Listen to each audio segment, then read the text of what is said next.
L'un de vous me livrera. Jésus trempe la bouchée et la donne à Judas, fils de Simon l'Iscariote. Et quand Judas eut pris la bouchée, Satan entra en lui.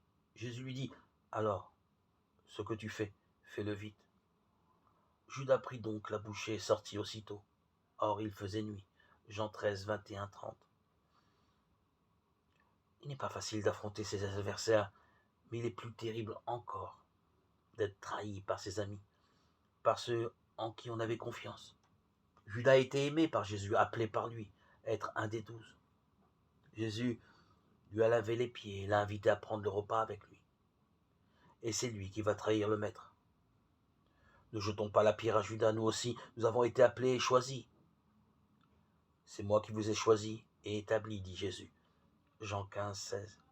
N'avons-nous pas eu, une fois ou l'autre, la tentation de trahir Jésus comme Judas ou de le renier comme Pierre? Méditant sur ce texte d'évangile, nous sommes interpellés. Pensons aussi au petit Judas qui est en chacun de nous à l'heure de choisir entre loyauté et intérêt.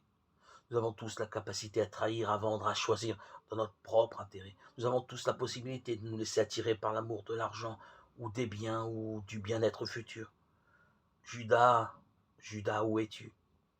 Mais la question, je la pose à chacun de nous. Toi, Judas, le petit Judas qui est en moi, où es-tu?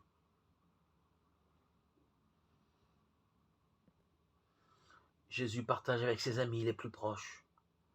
Au cœur du repas, il y a le partage du pain qui signifie notre compagnonnage. Au cœur de ce partage survient la trahison de Judas.